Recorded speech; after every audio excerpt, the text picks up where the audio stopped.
अस्सलामुअलैकुम dear students, उम्मीद करती हूँ कि आप लोग खैरियत से होंगे। जैसा कि प्रीवियस वीडियो में मैंने आपके साथ शेयर किया था CS फॉर 11 विजुअल प्रोग्रामिंग का लेक्चर नंबर 17।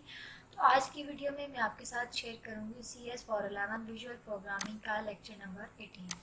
तो लेक्चर नंबर 18 आप लोग स्टार्ट करेंगे। जैसा कि आप लोगों ने प्रीवियस वीडियो में यानी कि प्रीवियस लेक्चर में हम लोगों ने प्रॉपर्टीज़ पढ़ी थी साइज़ की और पोजीशन की, कि हम लोग किस तरह से किसी भी फॉर्म की, किसी भी आपके पास कोई बटन है, कुछ भी है, मतलब बटन है, कोई टेक्स्ट फील्ड है, तो हम उसकी किस तरह से पोजीशन या उसका साइज़ वगैरह किस तरह से सेट कर सकते हैं। अब हम लोगों ने इस लेक्चर के अंदर भी उसी कुछ प्रॉपर्टीज़ को रिवाइज करना है। अब यहाँ पे हमारे पास लेआउट ट्रांसफॉर्म और आपके पास यहाँ पे रेंडर ट्रांसफॉर्म के बारे में डिफरेंस जो है वो हम लोगों ने पढ़ना है। One is applied before rendering. अब यहाँ पे आपके पास एक पॉइंटर कन्वर्टर यूज़ करके अप्लाई किया गया। अब आपके पास ये रीजन ले लिया गया, रेंडर ट्रांसफॉर्म रीजन, तो यहाँ पे बैकग्राउंड का कलर ऑरेंज ले लिया गया। अब यहाँ पे आपके पास देखें कि आपने बटन डॉट रेंडर ट्रांसफॉर्म, उसके बाद रोटेट ट्रांसफॉर्म एंगल। अब एंगल भी बता दिया गया कि उसने कहाँ तक किस एंगल तक वो मूव करना है एंगल ने। उसके बाद बटन रेंडर ट्रांसफॉर्म रोटेट 45, तो ये बटन का ये आपके पास क्लोजिंग टैग आ गया। अब अगर बात की जाए रोटेट ट्रांसफॉर्म की, तो उसके अंदर एंगल है, सेंटर एक्स है, सेंटर वाई है, या फिर विद डिफ़ॉल्ट वैल्यू 0 की हो सकता है। अब यहाँ पे आपके पास ग्रुपिंग रेंडर ट्रांसफॉर्म की एक एग्जांपल कोड ऑफ लाइन के साथ में दिखाई गई है कि आपके पास बटन हमने ले लिया गया, उसका बैकग्राउंड हमने ऑरेंज कर दिया, टेक्स्ट उसके ऊपर हमने बता दिया है, टेक्स्ट का ब्लॉक बता दिया है, उसके बाद हमने ट्रांसफॉर्म बता दिया कि एंगल वहाँ पे कितना लेना है, और वहाँ पे हम लोगों ने टेक्स्ट ब्लॉक बता दिया कि वो रेंडर ट्रांसफॉर्म होगा। अब यहाँ पे आपके पास देखें कि टेक्स्ट ब्लॉक बना है, उसके बाद आपके पास जो एंगल था वो भी आपने बता दिया, तो ये उसी के अकॉर्डिंग जो है वो यहाँ पे सेटिंग होगी। अब text rotation around the top left corner, और ये है text rotation around the middle. अब यहाँ पे आपको दोनों में जो डिफरेंस है वो तो नज़र आ ही रहा होगा कि ये आपके पास टॉप लेफ्ट की है कॉर्नर की, और ये आपके पास मिडल की है। अब यहाँ पे आपके पास स्केल ट्रांसफॉर्म है, scale X, scale Y, centre X and centre Y के अकॉर्डिंग ये आपके पास कुछ ब्लॉक ऑफ कोड जो है वो कुछ इस तरह से होगा। अब यहाँ पे आपके पास स्टैक पैनल सेट किया गया, उसकी विड्थ बता दी गई, बटन का कलर बता दिया गया, उसकी स्केलिंग बता दी गई, उसका बैकग्राउंड बता दिया गया, बटन के आपके पास स्केल ट्रांसफॉर्म बता दिया गया, उसके बाद रेंडर ट्रांसफॉर्म बता दिया गया। अब यहाँ पे सेम एज इट इज़ नीचे भी एक एग्जांपल दी गई है। अब यहाँ पे आपने उसी के अकॉर्डिंग जो है वो देख लेना है। अगर आप लोगों की कोई क्यूरी हुई, कोई क्वेश्चन हुआ, तो मुझसे कमेंट सेक्शन में पूछ लीजिएगा। Stretch and scale transform only effect it more than stretch. आपके पास स्ट्रेच एंड स्केल ट्रांसफॉर्म जो है सिर्फ तब इफेक्ट करता है जब आपके पास मोर देन स्ट्रेच हो। Padding is scaled but margin is not. आपके पास जो पैडिंग है उसको हम स्केल्ड कर सकते हैं, लेकिन मार्जिन को नहीं। Does not effect actual height, actual width, render size. आपके पास ये इफेक्ट नहीं करता एक्चुअल हाइट को और एक्चुअल विड्थ को या फिर रेंडर साइज को। Skew transform has angle X, amount of horizontal skew. आपके पास सिक्यू ट्रांसफॉर्म जो है उसके अंदर एंगल एक्स हो सकता है, अमाउंट ऑफ हॉरिजॉन्टल सिक्यू हो सकती है, या फिर अमाउंट ऑफ वर्टिकल सिक्यू हो सकते हैं। अब आपके पास नंबर ऑफ स्क्रॉलिंग है, उसने एक्स एक्सिस बता दिया तो वो 70 उसकी एक्स एक्सिस हो, और वाई उसका 0 हो। उसी तरह से वाई के लिए उसने बता दिया कि भाई वाई 0 हो, तो ये आपके पास ये कुछ इस तरह से एक्सिस तो दिखा दिए। लेकिन यहाँ पे आपके पास जो पेपर पॉइंट ऑफ व्यू से ये लेक्चर इतना इम्पोर्टेंट नहीं है, लेकिन ये है कि इसके अंदर आपको वर्टिक्स और जो एक्स एक्सिस हैं, वाई एक्सिस हैं, हम लोग किस तरह से बटन की प्रॉपर्टीज़ हैं, उसकी अलाइनमेंट है, उसका रीजन है, वो किस तरह से सेट कर सकते हैं, तो इसमें ये सारी चीज़ें हम लोगों ने पढ़ना। अब यहाँ पे आपके पास डिफ़ॉल्ट वैल्यू जो है वो 0 दे दी गई है, और centre X origin of horizontal skew की जो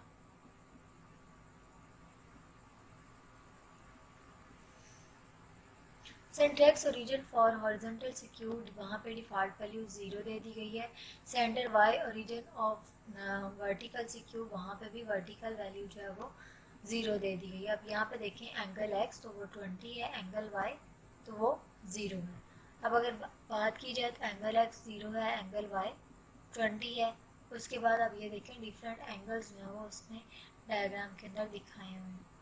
अब यहाँ पे हमारे पास है translate transform x amount to move horizontally default value 0, y amount to move vertically default value 0. It has no effect as a layout transform. Matrix transform has a single value. अब आपके पास जो मैट्रिक ट्रांसफॉर्म है उसके अंदर single matrix value हो सकती है। अब यहाँ पे आप देखेंगे बटन ट्रांसफॉर्म रैंडम ट्रांसफॉर्म है तो उसके अंदर 1 0 0 1 10 एंड 20। देखिए एक्स एक्सिस है, वाई एक्सिस है, आप देखिए विड्थ है, हाइट है, उसके एक्स एक्सिस के अकॉर्डिंग है, वाई एक्सिस के अकॉर्डिंग है, तो ये सारी एक वैल्यू जो है वो सेट की गई है।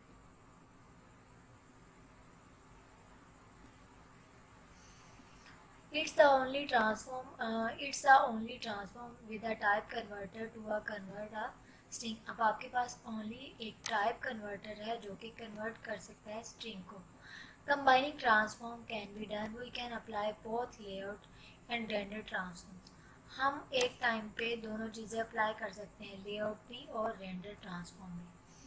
अब यहाँ पे हम लोग कंबाइन कर सकते हैं मैट्रिक्स को और अप्लाई कर सकते हैं मैट्रिक्स ट्रांसफॉर्म को, या फिर यूज़ कर सकते हैं ट्रांसफॉर्म ग्रुप को। ये transform drive class let it be calculated. अब यहाँ पे आपके पास ट्रांसफॉर्म ड्राइव क्लास जो है उसको कैलकुलेट किया जा सकता है।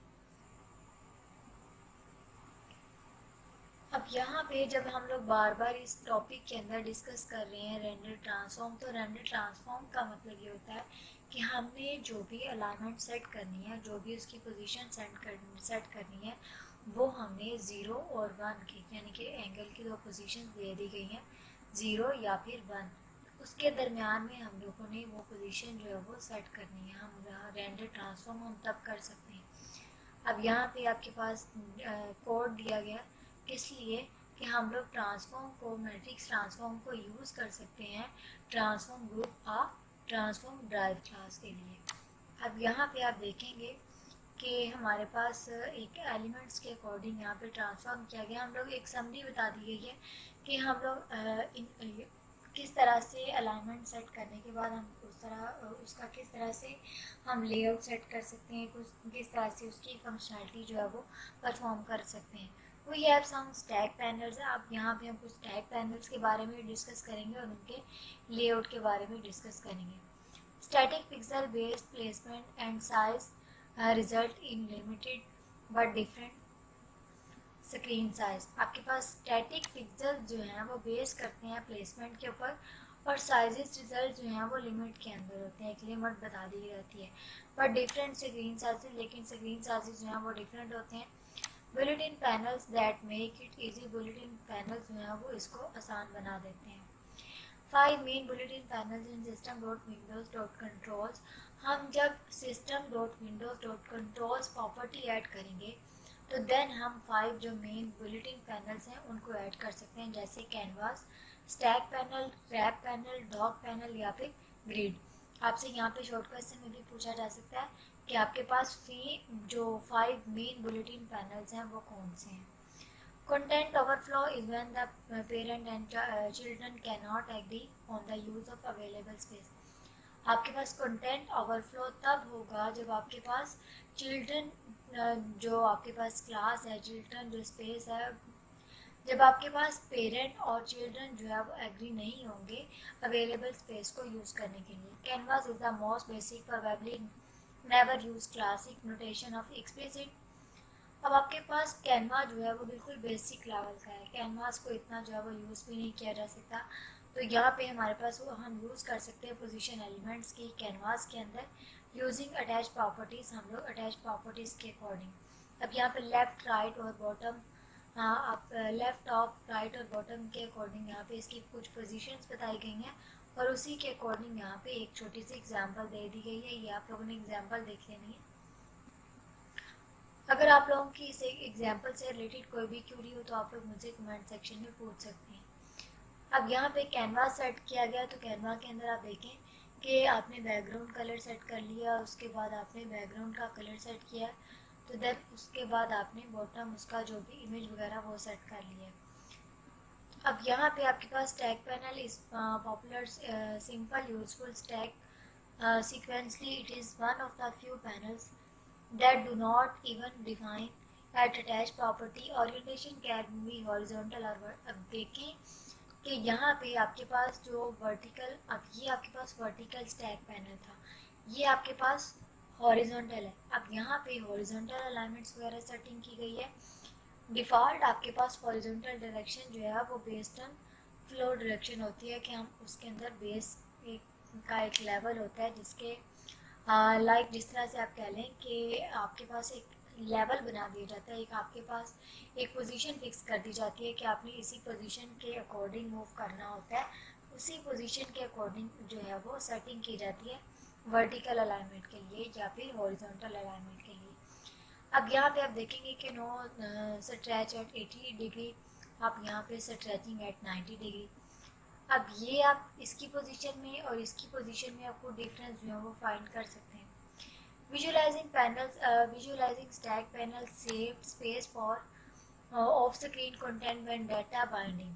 आपके पास विजुअल स्क्रीन जो स्टैक पैनल है वो सेव कर सकता है स्पेस को ऑफ स्क्रीन कंटेंट के लिए। List box use it wrap panel and wraps to additional rows and columns when not enough space। हम लोग लिस्ट बॉक्स जो है वो यूज़ कर सकते हैं। अब देखें कि आपके पास फॉर एग्जांपल आप कोई वेबसाइट डिज़ाइन करते हैं, तो वेबसाइट डिज़ाइन करने के लिए अब आप उसको इस तरह से उसका व्यू बनाना चाह रहे हैं कि आप उसको मोबाइल में भी यूज़ कर सकें, लैपटॉप में भी, यानी कि आप जो उसको जिस तरह की स्क्रीन में यूज़ करें वो उसी की स्क्रीन में मूव कर जाए। तो आप लोग क्या करते हैं कि उसमें लिस्ट बॉक्सेस बना लेते हैं। अब वो लिस्ट बॉक्सेस बनाने का मकसद यही है कि आप लोगों के पास स्पेस कम भी हो तो आप उसको एडजस्ट कर सकें। अब यहाँ पे आप देखें कि ये आपके पास डिफरेंट प्रॉपर्टीज़ है। अब पहले आपके पास बड़ी स्क्रीन थी तो सारे आपके पास सामने आ गए, उसके बाद थोड़ी छोटी हुई तो एक नीचे आ गया, दैन उससे छोटी हुई तो दो नीचे आ गए। इस तरह से आपके पास स्क्रीन का व्यू आ गया। अगर आपके पास ये मोबाइल व्यू आ गया तो आपके पास स्क्रीन पे कुछ इस तरह से व्यू नज़र आएगा। तो ये आपके पास CS फॉर 11 रियल प्रोग्रामिंग का लेक्चर नंबर 18 था। अब इस लेक्चर में आप लोगों की कोई भी क्वेरी हो, कोई भी क्वेश्चन हो तो आप लोग मुझसे कमेंट सेक्शन में पूछ सकते हैं। Thank you so much and अल्लाह हाफिज़।